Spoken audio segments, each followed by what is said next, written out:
जय हिंद दोस्तों, मैं महेंद्र शर्मा स्वागत करता हूं वन वर्ल्ड हिंदी में आपका। उम्मीद करता हूं आप खुश और स्वस्थ है। दोस्तों आइए दिखाते हैं बहुत ही लेटेस्ट विश्लेषण बाई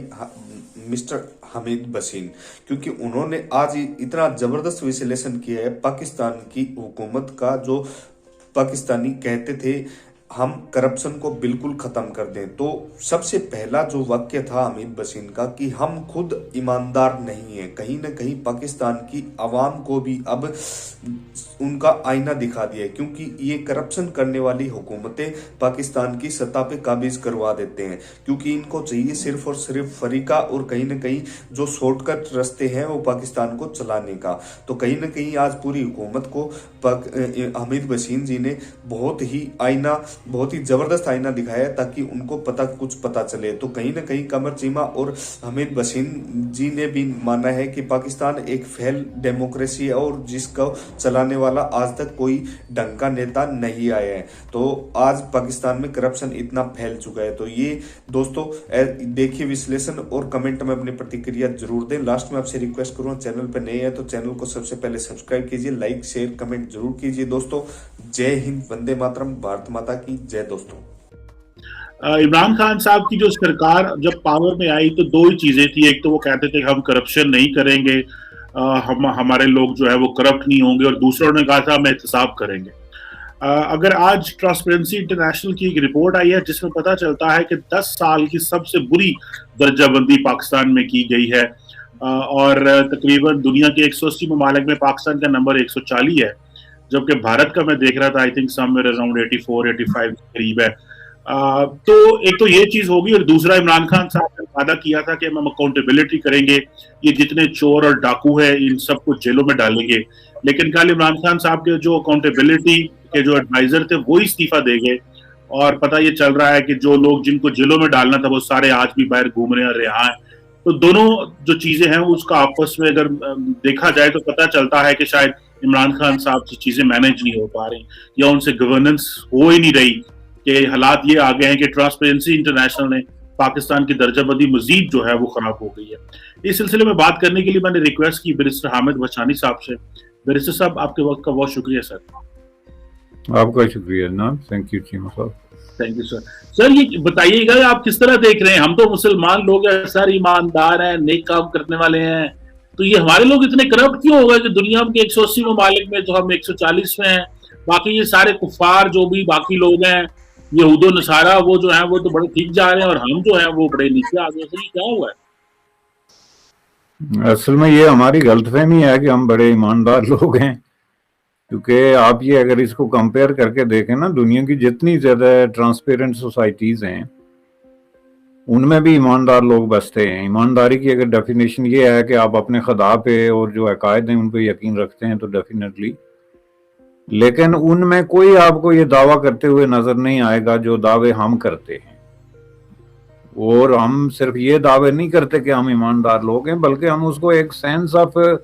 सुपीरियरिटी जो है ना बना के पेश करते हैं अपने अवाम के सामने, कि हम तो माशाअल्लाह बड़े अजीम लोग हैं जी, अजीम काम हैं, अजीम माजी है वगैरह वगैरह, और लोगों को वो हम आर्टिफिशियली उनकी जो ईगो है उसको इन्फ्लेट करते रहते हैं। तो इसका मतलब ये नहीं है कि वाकई अगर आप देखें तो इस वक्त दुनिया में जो करप्ट तरीन ममालिक आएंगे, अगर आप क्लासिफिकेशन के हवाले से देखें तो उसमें ज़्यादातर तादाद मुसलमान ममालिक की होगी। इसकी वजह ये नहीं कि मुसलमान ईमानदार हैं तो करप्शन कर रहे हैं, बल्कि इसकी वजह ये है कि जो हमारा सिस्टम ऑफ गवर्नेंस है किसी भी इस्लामी मुल्क के अंदर, वो बहुत ज़्यादा होदूरा और इनकम्प्लीट है। इनकम्प्लीट इसलिए है कि एक तो होता है ना कि मसलन एक मुल्क है, मसलन यूनाइटेड स्टेट ऑफ अमेरिका है, तो उन्होंने एक चीज़ तय कर ली है कि हमारे यहाँ जी सबसे मुकद्दस चीज़ जो है वो रूल ऑफ लॉ है। तो जो कोई भी करप्शन करेगा अगर वो पकड़ा गया तो उसे किसी सूरत माफ़ी नहीं। और ये हमने तारीख में बार बार देखा कि अगर कोई पकड़ा गया, कोई ना पकड़ा जाए तो एक्सेप्शन हर जगह होती है। तो उन्होंने रूल ऑफ लॉ को एक गाइडिंग प्रिंसिपल के तौर पे जो है वो अपना लिया। तो अब वहाँ पे कहीं भी ऐसी बात होती है तो बंदे को सज़ा मिलती है, आस्ता आस्ता करप्शन नीचे गई। और डेफिनेटली ये सोसाइटीज़ भी करप्ट थी एक ज़माने में, 200-400 साल पहले इन सोसाइटीज़ में भी पटवारी, तहसीलदार, ये लोग रुश्वतें लेते थे। ये बात नहीं है कि हमेशा से ये सोसाइटीज ऐसी थी, लेकिन इन्होंने आस्ता आस्ता एक सिस्टम इन प्लेस किया और उसको एलिमिनेट कर दिया। अब हम जो है वो सिस्टम पे बिलीव नहीं करते, जो मोस्टली इस्लामिक कंट्रीज हैं उसमें हम चूंकि ये समझते हैं जो बुनियादी तौर पे कि अगर हमने कोई गलत काम किया तो हमें जहन्नम में फेंक दिया जाएगा या फरिश्ते कोड़े मारेंगे या अल्लाह ताला सजा देंगे, जो भी हमारे बिलीफ हैं। तो उसकी वजह से अगर हमें यकीन हो जाए कि हम इससे बच सकते हैं तो फिर हमें करप्शन से कोई नहीं रोक सकता। मतलब मैं इसकी आपको मिसाल देता हूँ कि हमारे यहाँ और दुनिया के दीगर इस्लामी मुल्कों से, बल्कि जो वेस्टर्न कंट्रीज से मुसलमान लोग जो हैं वो बहुत बड़ी तादाद में हज पे जाते हैं, और उसकी वजह ये नहीं कि उनको बार बार हर साल हज करना उन पे फर्ज है, जो कि नहीं है, आपको पता है, बल्कि उसकी वजह यह है कि उन्होंने एक नुस्खा निकाल दिया है कि ये जो हमारे जितने गुनाह हैं, लग्जिशें हैं, गलतियां हैं, उनको ये माफ हो जाती हैं। और in fact they believe in it, यानी उन्होंने एक रास्ता निकाल दिया अल्लाह ताला को भी रुश्वत देने का कि भाई हम जो है वो हर साल 10-12 हज़ार डॉलर खर्च करके आपके हुजूर हाजिर होके माफी मांग लेंगे तो हम तो दूध के धुले होके वापस आएंगे, दोबारा वहीं से शुरू करेंगे। ये कॉन्सेप्ट क्यों है कि हमने जो सजा और जजा का तस्वर आखिरत के साथ जोड़ दिया, तो उसमें फिर रूल ऑफ लॉ, अगर हम पुलिस से बच सकते हैं, पुलिस को रिश्वत दे के बच सकते हैं, किसी को रिश्वत दे के काम करा सकते हैं, तो फिर ये चीज़ें हमें बादर नहीं करती। वैसे बेसिकली इसका कॉन्सेप्ट जो है वो ये है, और ये इंटेंसिफाई इसलिए हुआ कि जो आपके मौजूदा प्राइम मिनिस्टर साहब है ना, उन्होंने भी इसको एक तरीके से बहुत ज़्यादा बूस्ट अप किया। रियासत मदीना का तस्वर दे के जो उन्होंने एक बात करने की कोशिश की, बजाय इसके कि वो लोगों को सिस्टम पे बिलीव करने की बात करते और ये कहते कि भाई ये बंदा पकड़ा जाए या ना पकड़ा जाए, उसको सज़ा हो या जजा हो, लेकिन करप्शन इटसेल्फ एक बुरी चीज़ है और इसके काबू पाया जाएगा। तो इसके बजाय आप लोगों को एक ख्याली किस्म के उसमें डालते हैं, तो वो फिर उसी तरीके से जो है वो होता है। दूसरी चीज़ ये है कि ये जो इमरान खान साहब का वाहिद जो एजेंडा था वो था करप्शन का खात्मा, और जाहिर है कि इसका ये कोई नंबर 2 या नंबर 3 इनका एजेंडा नहीं था, इनका नंबर 1 एजेंडा था। ये जो आपने एहतसाब की बात की, ये भी इसी के साथ जुड़ा हुआ था कि चूंकि करप्शन है इसलिए हम एहतसाब करेंगे और जिस किसी पे भी करप्शन के चार्जेस हैं हम उनको सख्त किस्म की सजाएं देंगे। लेकिन उन सजाएं और एहतसाब के निज़ाम के अंदर उन्होंने एक इंतहाई करप्ट किस्म का सिस्टम डेवलप कर दिया। अब इस पे कोई आदमी कहे कि जी नैब जो है वो ट्रांसपेरेंट है या ट्रांसपेरेंटली उसने केसेस को प्रोसीड किया या लोगों को वाकई जो है वो लॉफुली अरेस्ट किया गया या उनको डिसेंटली ट्रीट किया गया, तो ये गलत बात है। चूँकि दुनिया के किसी महज़ब मुल्क में इस तरीके से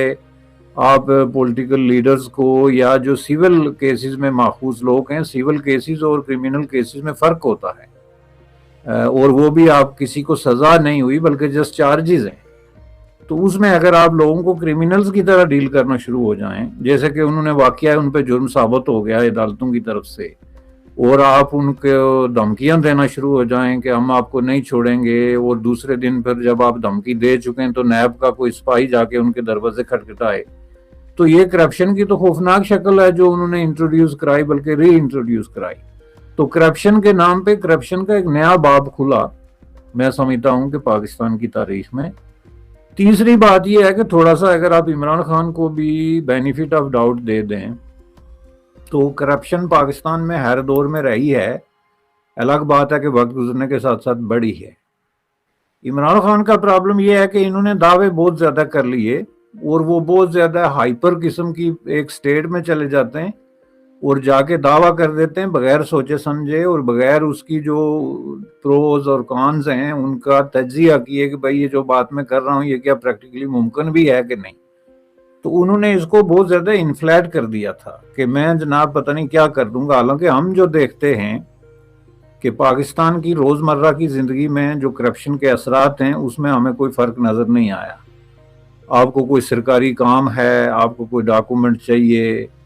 आपको कोई भी किसी तरीके से कोई इवन नौकरी तक का जायज़ काम चाहिए, जो दुनिया भर में एम्प्लॉयर लोगों के पीछे भागते हैं नौकरी देने के लिए,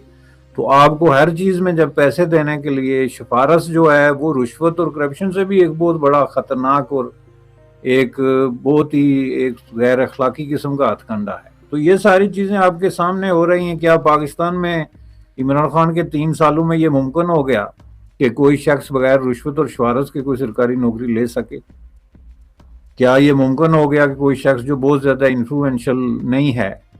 وہ اپنے جو اس کے ڈاکومنٹس اس کو چاہیے, کوئی برتھ سرٹیفکیٹ چاہیے, ڈیتھ سرٹیفکیٹ چاہیے, کوئی اور شناختی کارڈ کوئی چیز چاہیے, کیا وہ کلرکوں کو رشوت دیے بغیر لائن میں لگ کے یہ چیزیں لے سکتا ہے؟ یہ ساری چیزیں اگر آپ لوگوں کے سامنے نظر آ رہی ہیں آن ڈسپلے جس کو آپ کہتے ہیں, تو پھر یہ کہنا کہ جی انہوں نے کرپشن پہ, چلیں ہم یہ مان لیتے ہیں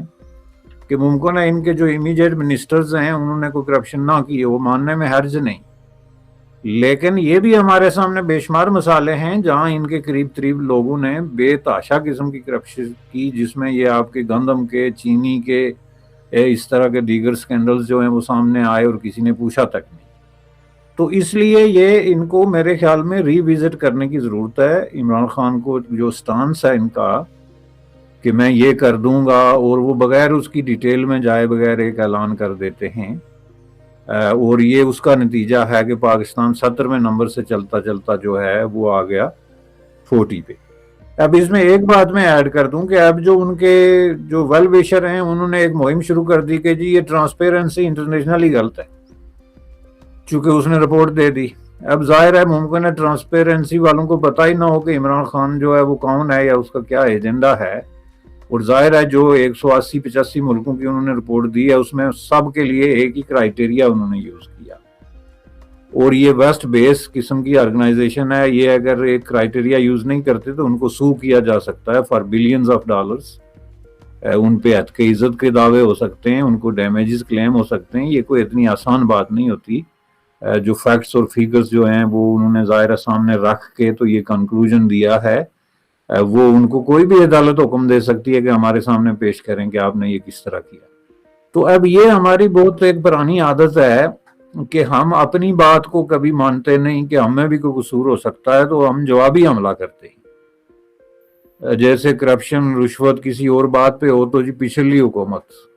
قرضوں کی بات ہو تو پچھلی حکومت, بے روزگاری اور بیکاری کی بات ہو تو پچھلی حکومت, یعنی کسی کو بلیم گیم کے پروسیس میں.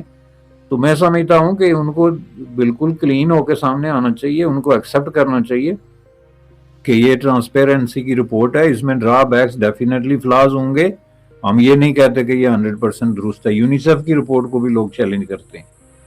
اس طرح کی ڈیفرنٹ رپورٹس کو چیلنج کرتے ہیں, اس میں ہمیشہ there is always room.